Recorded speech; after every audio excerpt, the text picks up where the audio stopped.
Good morning बच्चों, कैसे हैं आप सब। पिछले वीडियो में हमने डिस्कस किया था कि अवतल दर्पण के प्रतिबिंब किस प्रकार बनते हैं और कहाँ बनते हैं, उनकी प्रकृति कैसी होती है। आज इस वीडियो में हम पढ़ते हैं अवतल दर्पण के उपयोग से शुरू करते हैं। तो आप सभी जानते हैं कि जैसे सामान्यतः टॉर्च, सर्च लाइट, वाहनों की हेडलाइट, वाहनों की जो हेडलाइट होती है, इसमें प्रकाश का शक्तिशाली समांतर किरणपुंज प्राप्त करने के लिए हम लोग करते हैं। दूसरा पॉइंट ये है, दंत विशेषज्ञ जो होते हैं डॉक्टर, वो अवतल दर्पणों का उपयोग मरीजों के दांतों का बड़ा प्रतिबिंब देखने के लिए करते हैं, ताकि गले के अंदर सब स्पष्ट रूप से दिखाई पड़ सके। तीसरा पॉइंट है कि इन दर्पणों को प्रायः हम लोग चेहरे का बड़ा प्रतिबिंब देखने के लिए सेविंग दर्पण के रूप में उपयोग करते हैं। जैसा कि आप सभी जानते हैं, नाई की दुकान पे उपयोग होने वाला दर्पण अवतल दर्पण होता है, उसे ही हम लोग सेविंग दर्पण के नाम से जानते हैं। चौथा पॉइंट है हमारे पास दोस्तों, सौर भट्ठियाँ जो होती हैं, उनमें सूर्य के प्रकाश को केंद्रित करने के लिए बड़े अवतल दर्पणों का उपयोग किया जाता है। तो ये हमारे 4 मुख्य तौर से अवतल दर्पण के उपयोग हैं। आइए आते हैं अगले पॉइंट पे। तो यहाँ पे आप देखेंगे उत्तल दर्पण पे अब आते हैं हम लोग। उत्तल दर्पण में जैसा कि आप जानते हैं पहला पॉइंट है, उत्तल दर्पण के मुख्य अक्ष के समांतर प्रकाश किरण परावर्तन के पश्चात दर्पण के मुख्य फोकस से अपसारित होती प्रतीत होती होंगी। जैसा कि आप देख सकते हैं कि हमारे पास उत्तल दर्पण है और उत्तल दर्पण की ये मुख्य अक्ष है, ये इसका पॉइंट पी दर्पण का ध्रुव है, ये इसका मुख्य फोकस है और ये वक्रता केंद्र है। इसके बाद ये हम लोग दर्पण के मुख्य अक्ष के समांतर एक प्रकाश किरण डालते हैं। ये तो मुख्य अक्ष के समांतर चलने वाली प्रकाश किरण दोस्तों, ये दर्पण के अब परावर्तक पृष्ठ से यहाँ से टकराने के पश्चात ये परावर्तित हो जाएगी और परावर्तित होकर के ये फैलते हुए पास होगी, जिसे हम लोग पीछे की ओर बढ़ाएंगे तो ये फोकस पर आकर मिलती है, अर्थात यहाँ पे प्रतिबिंब बिल्कुल छोटा प्राप्त होगा। आते हैं नेक्स्ट पॉइंट पे। दूसरा पॉइंट हमारा है, उत्तल दर्पण के मुख्य फोकस से गुजरने वाला जो किरण होगा वो परावर्तन के पश्चात मुख्य अक्ष के समांतर निकलेगी। जैसा कि आप जानते हैं, उत्तल दर्पण के मुख्य फोकस से, ये इसका फोकस है, इस फोकस से जो ये प्रकाश किरण गुजरेगी ये सीधा आकर के ऐसे ये दर्पण से, ये दर्पण है, इससे यहाँ पे टकराने के पश्चात परावर्तित हो जाएगी और परावर्तित होकर के ये ऐसे चली, मतलब ये प्रकाश किरण इस मुख्य अक्ष के समांतर चलती है। ये यहाँ पे हमने सीखा है कि उत्तल दर्पण के मुख्य फोकस से गुजरने वाला जो किरण होगा वो परावर्तन के पश्चात मुख्य अक्ष के समांतर निकलेगी। आते हैं अपने अगले पॉइंट पे। अगला पॉइंट हमारा है दोस्तों, उत्तल दर्पण की जो वक्रता केंद्र की ओर निर्देशित किरण परावर्तन के पश्चात उसी दिशा में वापस परावर्तित हो जाती है। ये यहाँ पे वक्रता केंद्र है, इसकी दिशा में अगर यहाँ से कोई प्रकाश किरण डालते हैं दर्पण पर, जो सीधा वक्रता केंद्र से होकर आती हुई प्रतीत होगी, तो वो दर्पण से टकराने के पश्चात जैसे आएगी उसी दिशा में टकरा करके वापस चली जाएगी। अब ये वापस जाने के पश्चात ये चूँकि लंबवत टकराती है, इसी लंबवत टकराने के कारण ये वापस परावर्तित हो जाती है। अब आते हैं हम अपने चौथे पॉइंट पे। चौथा पॉइंट हमारा कहता है, उत्तल दर्पण के बिंदु P, ये यहाँ पे बिंदु इसका P हो गया, इसको हम लोग दर्पण का ध्रुव कहते हैं। P की ओर मुख्य अक्ष से तिर्यक दिशा में आपतित किरण तिर्यक दिशा में ही परावर्तित होती है। आपतित तथा परावर्तित किरणें आपतन बिंदु पर मुख्य अक्ष से समान कोण बनाती हैं। मतलब दोस्तों, यहाँ से जो हम लोग उत्तल दर्पण की जो ये ध्रुव है, इस ध्रुव पर ये प्रकाश किरण डालेंगे तो ये मुख्य अक्ष से जितने कोण पर आती है, ये कोण आई पर आ रही है। टकराने के पश्चात जैसे ही दर्पण से टकराएगी, ये उतने ही कोण पर ये परावर्तित हो जाएगी। इसको हम लोग आर से व्यक्त करते हैं, इसको परावर्तन कोण कहते हैं। तो यहाँ पे आपने सीखा कि आपतित और परावर्तित किरणें जो होंगी, ये आपतन बिंदु पर मुख्य अक्ष से समान कोण बनाती हैं। तो मतलब ये आई और ये आर दोनों कोण बराबर हो जाएंगे। कहाँ से? इस मुख्य अक्ष से दोनों ओर, इधर भी और इधर भी, दोनों तरफ कोण बराबर होंगे। आते हैं नेक्स्ट पॉइंट पे। अब यहाँ पे हमने आपको दिखाने के लिए एक टेबल ले ली है कि वस्तु को कहाँ रखेंगे तो प्रतिबिंब कहाँ बनेगा और कैसा बनेगा, उसकी प्रकृति कैसी होगी।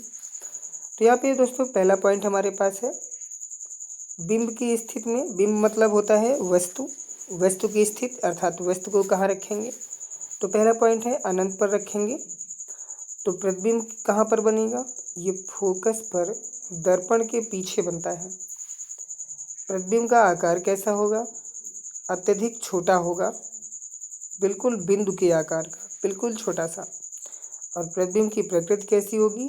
तो ये आभासी और सीधा बनेगा। मतलब दर्पण आपको बता रखा था, दर्पण के दूसरी ओर जब प्रतिबिंब बनता है तो वो आभासी ही होता है। तो उत्तल दर्पण में आपने देखा कि प्रतिबिंब आभासी बनेगा और सीधा बनेगा। सेकंड पॉइंट पे आते हैं, जब हम लोग प्रतिबिंब की स्थिति मतलब वस्तु की स्थिति अनंत और दर्पण के ध्रुव के बीच रखते हैं तो P तथा F के बीच दर्पण के पीछे प्रतिबिंब बनता है। P मतलब ध्रुव, F मतलब फोकस।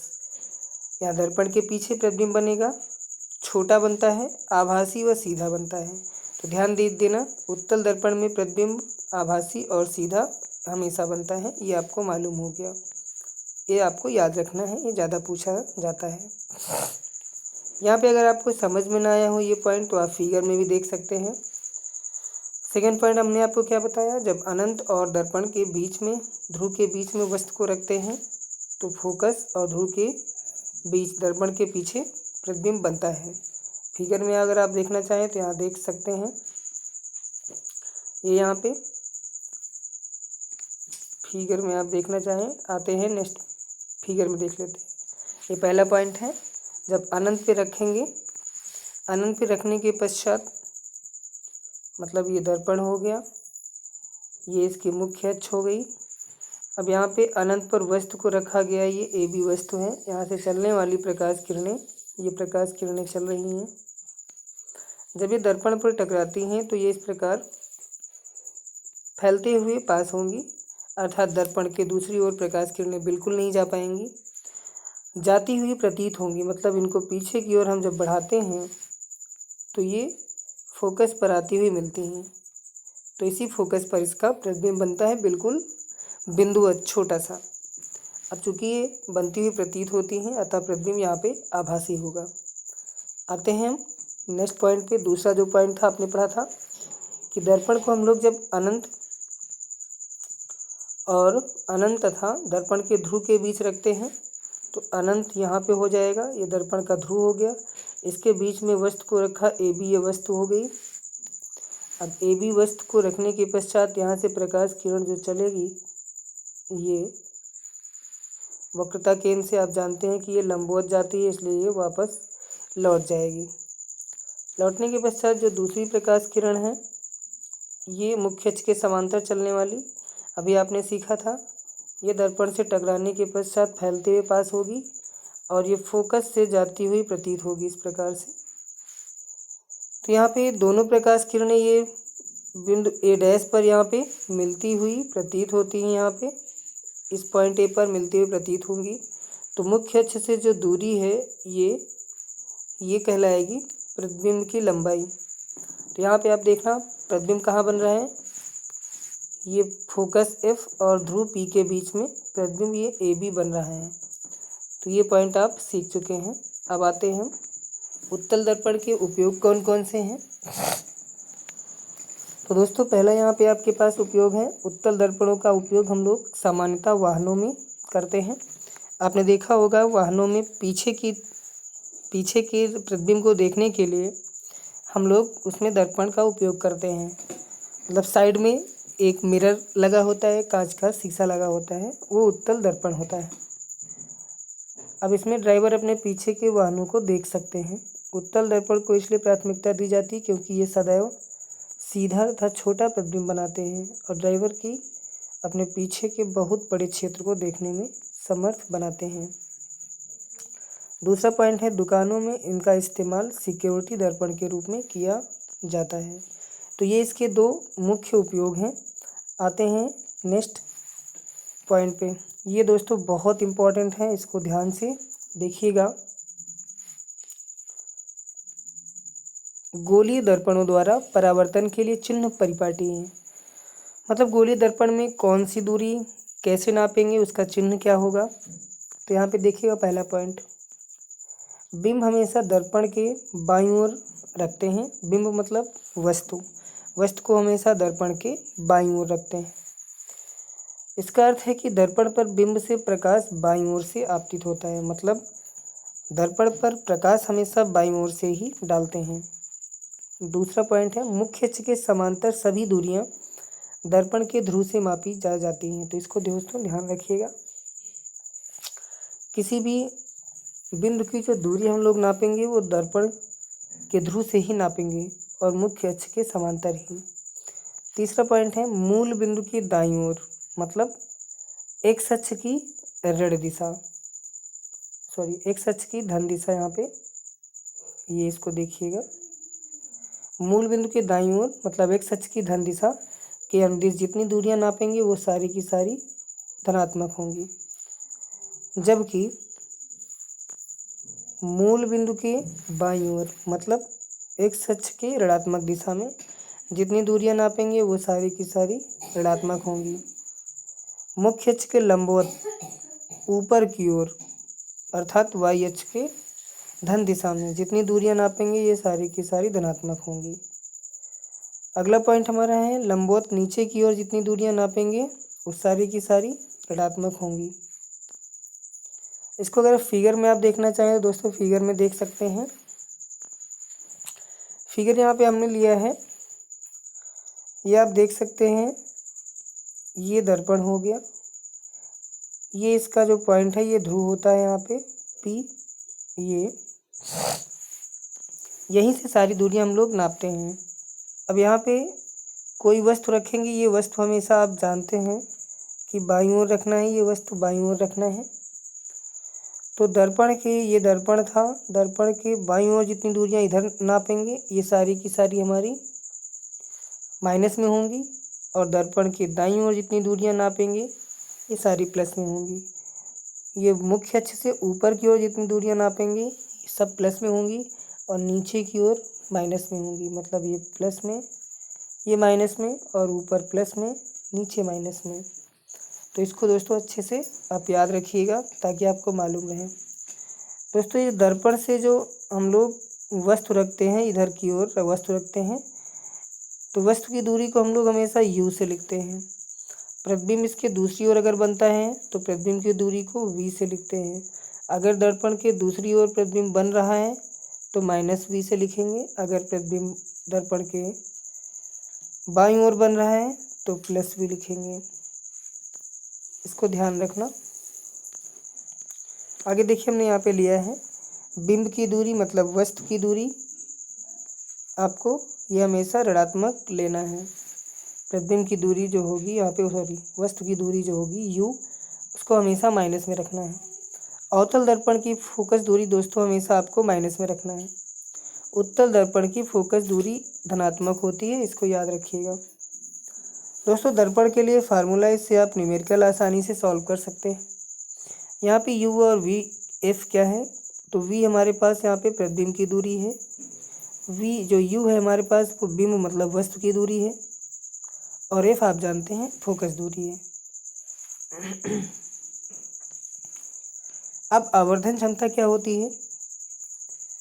आवर्धन का मतलब हो गया गोलीय दर्पण द्वारा उत्पन्न वह आपेक्षिक विस्तार होता है जिससे मालूम होता है कि कोई प्रतिबिंब बिंब की अपेक्षा कितना गुना आवर्धित है, मतलब कितने गुना बनता है। बिंब मतलब वस्तु, तो यहाँ पे आवर्धन से हमें मालूम होगा कि प्रतिबिंब वस्तु का कितना गुना है। इसे प्रतिबिंब की ऊंचाई तथा बिंब की ऊंचाई के अनुपात के रूप में व्यक्त करते हैं। मतलब जो यहाँ पे प्रतिबिंब की ऊंचाई होगी और वस्तु की ऊंचाई होगी उसके अनुपात के बराबर होता है आवर्धन क्षमता। यहाँ पे इसका फार्मूला हमने बना दिया है। m से आवर्धन क्षमता को लिखते हैं तो फार्मूला बन जाएगा प्रतिबिंब की ऊंचाई और बटे में वस्तु की ऊंचाई मतलब बिंब की ऊंचाई। ये इसका फार्मूला बन गया है। HI मतलब हाइट ऑफ इमेज और नीचे HO मतलब हाइट ऑफ ऑब्जेक्ट। इसको आप ऐसे भी लिख सकते हैं आवर्धन, m मतलब मैग्नीफिकेशन होता है, इंग्लिश में बोलते हैं इसको। अब यहाँ पे दोस्तों ध्यान रखिएगा कि प्रतिबिंब v अपॉन में वस्तु की दूरी u, प्रतिबिंब माइनस में नीचे की ओर, इसलिए यहाँ पे हम लोग नीचे की ओर माइनस ले लिए हैं क्योंकि प्रतिबिंब जो बनता है दूसरी ओर बनता है। अब यहाँ पे देखिए नीचे की ओर ये फार्मूला आपका टोटल बन चुका है, इसको आप अच्छे से याद रखिए। m equal to minus v upon u. दोस्तों अगर लेंस होगा तो ये माइनस वी अपॉन यू नहीं होगा, यहाँ पे plus v upon u formula रहेगा। आते हैं आगे, इसको अच्छे से दोस्तों याद रखिएगा। पहला पॉइंट, यदि m ऋणात्मक है, मतलब अगर हमारे पास m की वैल्यू मतलब आवर्धन क्षमता माइनस में हो, निगेटिव हो, तो प्रतिबिंब वास्तविक होता है। यदि सेकंड पॉइंट में आते हैं, यदि m धनात्मक है तो प्रतिबिंब आभासी बनता है, मतलब m की वैल्यू अगर पॉजिटिव हो जाए तो प्रतिबिंब आभासी बनता है। तीसरे पॉइंट पे आते हैं, यदि HI मतलब इमेज की हाइट और ऑब्जेक्ट की हाइट ये दोनों बराबर हों तो आवर्धन क्षमता 1 होगी। इस स्थिति में प्रतिबिंब का जो आकार होगा वो वस्तु के आकार के बराबर होगा। अगला पॉइंट हमारा है, यदि HI मतलब हाइट ऑफ इमेज, प्रतिबिंब की जो ऊंचाई हो ये ग्रेटर देन हो, अधिक हो जाए किससे, हाइट ऑफ ऑब्जेक्ट, तो आवर्धन क्षमता जो होगी वो 1 से यहाँ पे बड़ी हो जाएगी, तो प्रतिबिंब वस्तु से बड़ा होगा। तीसरा पॉइंट यहाँ पे देखिएगा, अगला पॉइंट है दोस्तों, अगला पॉइंट इसमें देखिएगा, यदि हाइट ऑफ इमेज छोटी हो जाए हाइट ऑफ ऑब्जेक्ट से, मतलब वस्तु बड़ी हो और प्रतिबिंब छोटा बने, तो यहाँ पे आवर्धन जो होगा वो आवर्धन क्षमता 1 से छोटी होगी और प्रतिबिंब वस्तु से छोटा होता है। तो दोस्तों उम्मीद करते हैं आपको ये सब अच्छा लग रहा होगा और समझ में आ रहा होगा। थोड़ा यहाँ पे साइन को समझ लेते हैं। समतल दर्पण का आवर्धन सदैव +1 होता है। समतल दर्पण दोस्तों इसको याद रखिएगा, समतल दर्पण का आवर्धन सदैव +1 होता है। प्लस साइन आभासी प्रतिबिंब दर्शाता है। प्रतिबिंब का आकार बिंब के आकार के बराबर होता है। पहला पॉइंट यहाँ पे देखिए दोस्तों, तो पहला पॉइंट है, यदि m पॉजिटिव हो तो यहाँ आवर्धन <<1 होगा तो दर्पण यहाँ पे उत्तल होगा। सेकंड पॉइंट है, यदि m पॉजिटिव हो और m की वैल्यू <<1 हो जाए, बड़ी हो जाए 1 से, तो दर्पण अवतल है। यदि m की वैल्यू निगेटिव हो जाए तो दर्पण अवतल है। दोस्तों उम्मीद करते हैं कि आपको ये सब कुछ समझ में आ गया होगा अच्छे से। अगर समझ में आ गया तो चैनल को लाइक करें, शेयर करें, और कोई प्रॉब्लम आती है तो कमेंट करें। इसकी आप अच्छे से नोट्स बनाते चलिए। तब तक के लिए धन्यवाद दोस्तों।